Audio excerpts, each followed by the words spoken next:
Bienvenue sur le podcast Légitime, le podcast déculpabilisant pour toi qui t'es déjà senti trop ou pas assez. Moi c'est Clémentine, je suis coach confiance et estime de soi et je t'accompagne à reconnecter avec qui tu es, assumer ta personnalité et enfin te libérer du regard des autres. Mon objectif, que tu fasses péter tous tes verrous, que tu oses être toi et que tu ailles à fond vers la vie de tes rêves. Retrouve chaque semaine des conseils, des clés, des retours d'expérience pour booster ta confiance et comprendre enfin que tu as de la valeur et que tu es légitime. Alors, tu es prête ? Bonjour et bienvenue dans l'épisode 2 du podcast Légitime. Dans cet épisode, je vais te parler de tes valeurs, parce qu'en toute honnêteté, est-ce que tu vois vraiment ce que c'est ? Et surtout, quelles sont les tiennes ? Encore une fois, aucun jugement là-dessus. Je te dis ça parce que pour moi, c'était encore une notion très très floue il n'y a pas si longtemps. Et pourtant, c'est un sacré gain de temps de les connaître. Je vais donc te les présenter et surtout te donner des pistes pour que tu puisses réfléchir aux tiennes et à quel point elles peuvent changer ta vie. Et évidemment, je t'invite à partager au maximum cet épisode pour créer toujours plus de déclics.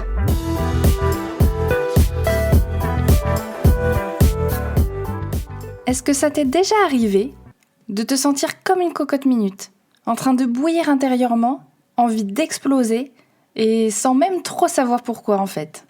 Tout ce que tu sais, c'est que quelque chose ne va pas, mais impossible de trouver la raison. Eh bien, c'était le cas de ma cliente. Il lui arrivait très souvent de se sentir frustrée, agacée, tendue, sans que rien de spécial ne se passe. En tout cas, en apparence. Et que ce soit dans le pro ou dans le perso, c'était exactement la même chose.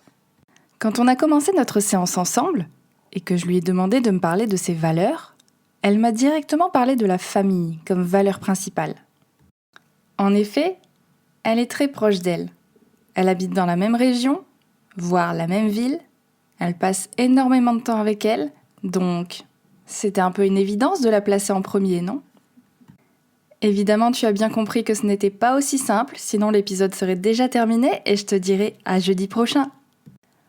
En fait, en prenant le temps de la questionner sur ses habitudes, ses ressentis quotidiens, sur ces fameux moments où elle se sentait agacée, on a commencé à voir apparaître des dissonances, des incohérences.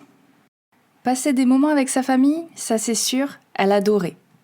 Mais il y a aussi des moments où elle avait envie de passer des moments seule, à réaliser des activités qui lui faisaient du bien.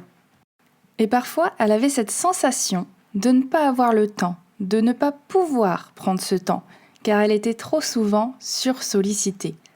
Oui, elle adorait sa famille, mais elle avait aussi besoin de déconnecter de temps en temps. Et c'est alors que la sentence est tombée. Oui, j'exagère un petit peu. Sa valeur principale, ce n'était pas la famille, mais l'indépendance. Et on va pas se mentir, ça change absolument tout. D'un coup, tout s'est éclairé. Elle, qui passait son temps avec son entourage, parce que ça lui semblait important, s'est rendue compte qu'elle négligeait énormément son besoin principal. Avoir des moments à soi, seule, pour pouvoir faire ce qui lui plaît, sans être interrompue ni sollicitée.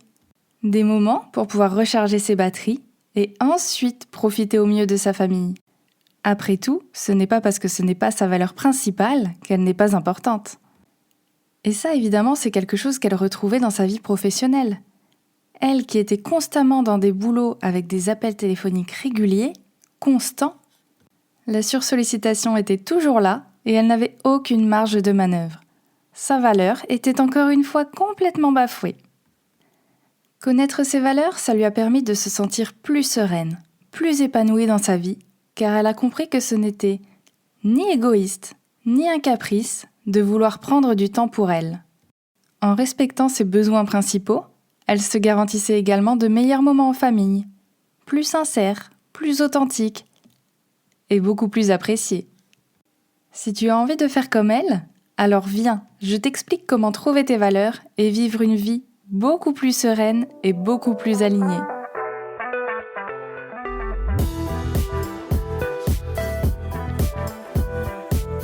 La première étape, ça va être de comprendre c'est quoi une valeur en fait.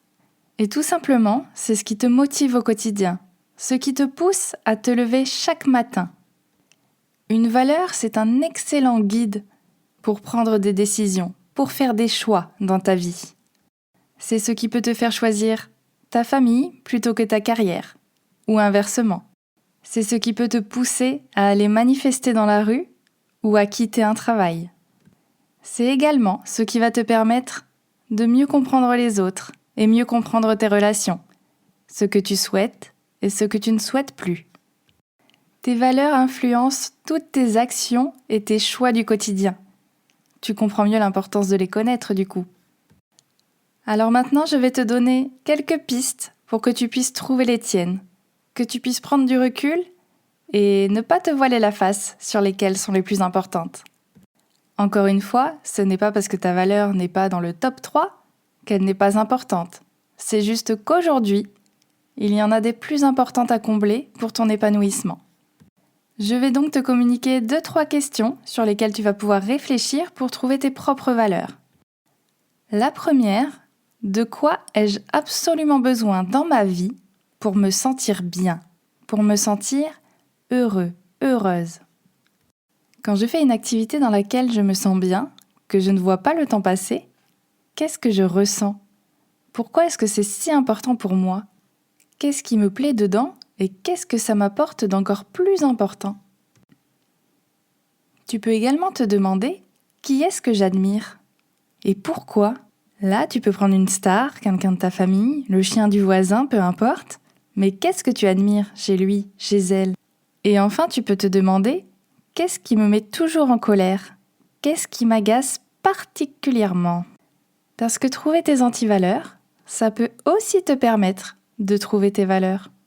Tout simplement. Si tu as encore du mal à les trouver, rassure-toi, je vais t'en citer quelques-unes. Et comme je suis une fille vraiment super sympa, tu trouveras également une liste plus complète en description de cet épisode. Et donc sans plus attendre, voici quelques exemples. La liberté, le dépassement de soi, la sécurité, l'esthétique ou bien même la créativité. Pour le reste, je te laisse aller en description et télécharger la liste. Une fois que c'est fait, je t'invite à comparer celles qui te semblent similaires, de t'interroger sur ce qu'elles signifient pour toi et de voir si elles peuvent être fusionnées, ou s'il y en a une plus importante que l'autre. Par exemple, chez certaines personnes, amitié et famille sont similaires et peuvent entrer sous amour. Pour d'autres, c'est complètement différent. Sache aussi que l'importance n'est pas le nom que tu donnes à tes valeurs, mais bien ce que ça signifie pour toi, ce qui se cache derrière ce nom. Si pour toi la liberté c'est totalement différent de l'indépendance, c'est totalement ok. L'essentiel, c'est que tu saches ce que ça représente. Maintenant c'est bien beau, mais tu as découvert quelles étaient tes valeurs. Mais il va peut-être falloir faire un petit état des lieux de ta vie actuelle, non? Savoir ce que tu fais pour les combler au quotidien. T'as quand même pas cru qu'on allait s'arrêter là. Alors tu vas pouvoir te poser tranquillement, avec ton plaid, ton café, ton thé, comme tu veux, et t'interroger sur ce que tu mets déjà en place dans ta vie, que ce soit perso, pro ou les deux, pour combler ces valeurs. Par exemple, si ma valeur c'est le bien-être, je pourrais te dire que je prends tous les jours 15 minutes pour lire un livre. Ensuite, je vais te demander de réfléchir à ce que tu pourrais modifier dans ta vie actuelle pour encore plus combler cette valeur. Dans mon cas, je pourrais lire 20 minutes pour me détendre, me relaxer et déconnecter. Et enfin, tu vas pouvoir penser à ce que tu pourrais ajouter dans ton quotidien pour combler tes valeurs principales. Pour ma part, peut-être que je pourrais aller me faire masser 1 fois par mois pour être bien sûr d'être détendue. Ensuite, il n'y a plus qu'à passer à l'action et à appliquer ça petit à petit dans ton quotidien. Continuer ce que tu faisais déjà, modifier ce que tu peux modifier et ajouter ce que tu peux ajouter. Grâce à ça, tu pourras prendre des décisions toujours alignées avec tes besoins, tes envies et limiter au maximum les frustrations. C'est pas génial ça? Et voilà, cet épisode est terminé et j'espère qu'il t'a aidé à comprendre ce qu'était une valeur et surtout comment trouver les tiennes. S'il t'a plu, je t'invite à me laisser un avis et 5 étoiles sur ta plateforme d'écoute. ça m'aidera beaucoup à toujours t'apporter de nouveaux conseils et outils. Et en parlant d'outils, au prochain épisode, je te parlerai d'un conseil qu'on entend souvent et dont j'ai horreur.